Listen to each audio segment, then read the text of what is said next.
ဒီစရဲမှာအခုလိုမျိုးကြက်ပဲရွေး point သို့မဟုတ်ကြက်ပြားပဲရေးချင်နေဆိုရင်အခုလိုမျိုးလေးဒီပဲဆွဲပါကြက်ပြားပဲရွေး point ရေးချင်တဲ့အကွက်တွေကို select မှတ်ပါဒီနေရာမှာပြည်တော်စုဖောင်ပြောင်းထားပါ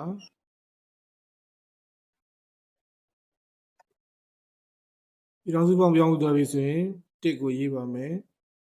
အနာခောက်ပါမယ်အခုဒီနေရာနေစပြီးတော့မြန်မာလူလေးနောက်ကနေပုံမှန်ချပါမယ်တစ်လိုရေးထားတဲ့ဆဲဘွက်ကိုအတစ်ဆဲချပါ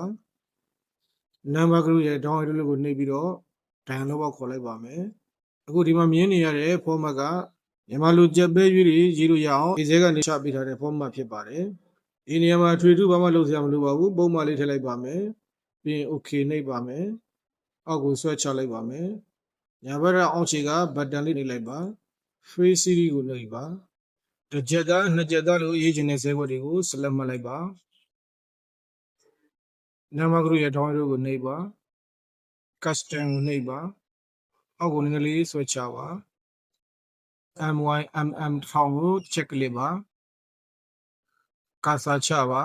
ကြက်လို့ပေါ်ချင်တာဖြစ်တဲ့အတွက် keyboard ကနေ D key လေးကိုနှိပ်လိုက်ပါမယ်နောက်ကနေမြင်းဆောင်လေးထည့်ချင်တယ်ဆိုရင်မြက်တောင်အပိတ်ခွင့်နဲ့မြင်းဆောင်လေးထည့်ပါမယ်ဒီလိုမျိုးလေးထည့်ပေးလိုက်ရင်ရပါတယ် okay နှိပ်ပါဒီနေရာမှာတစ်ချက်သားရေးပါမယ်နှစ်ချက်သားရေးပါမယ်ဒါဆိုရင်ရပါပြီဒီမြင်းဆောင်လေးမထည့်ချင်လည်းရပါတယ်လေးပဲလို့ရေးပါမယ်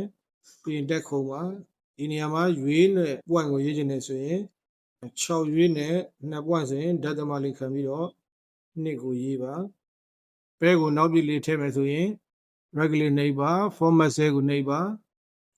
ဒီ3ညရဲ့နောက်မှာကာစာချပါဒီဘက်ကနေ8 key နဲ့ J key ကိုတွေ့နှိပ်ပါမယ် okay နှိပ်ပါ6ရွေးနဲ့2 point ကိုလည်းရွေးလေးထည့်ချင်နေဆိုရင်နံပါတ်ကလေးထောင်းလေးကိုနှိပ်ပါ3ညရဲ့နောက်မှာကာစာချပါ8 key နဲ့ G key ကိုနှိပ်ပါ semi colon ကိုနှိပ်ပါဒီပုံစံလေးဖြစ်သွားပြီဆိုရင် okay နှိပ်ပါ6ရွေးနဲ့2 point ဖြစ်ပါတယ်ဒီလုံးကြီးတင်ရေးတဲ့နေရာမှာ direct တန်းပြီးတော့3ညရေးမယ်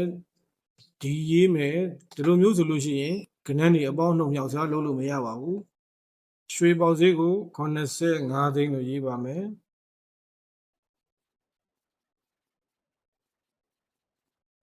ဒီ85သိန်းကိုလည်းဒီဘက်ကလို့85သိန်းကျက်လို့ဖြစ်ချင်နေဆိုရင်ဒီကျက်မှာအထက်ဆဲချပါ format painter ကိုနှိပ်ပါ85သိန်းရှိတဲ့အကွက်မှာတစ်ချက်နှိပ်လိုက်ပါဒါဆိုရင်85သိန်းကျက်မြန်မာလိုလေးရပါပြီဒီ85သိန်းမှာ3လုံးတစ်ဖြက်ကော်မာတွေထည့်ချင်နေဆိုရင်အထက်ဆဲချပါ regular နှိပ်ပါ format cell ကိုနှိပ်ပါဒီဒေါင်ခွင်းနဲ့3ညရဲ့ဂျားတွေကိုကာစာချပါ keyboard ကနေ8 key နဲ့နံပါတ်3 key ကိုနှိပ်ပါကော်မာထည့်ပါ8 key နဲ့နံပါတ်3 key ကိုနှိပ်ပါအခုလိုမျိုး hash ကော်မာ hash 3လုံးရေးပြီးဆိုရင် okay နှိပ်ပါဒါဆိုရင်3လုံးတစ်ဖြက်ကော်မာလည်းဒီမှာထည့်လို့ရပါတယ်နောက်ထပ်သင်ခန်းစာမှာတော့ရွှေတွက်နည်းအကြောင်းမျှဝေပေးပါဦးမယ်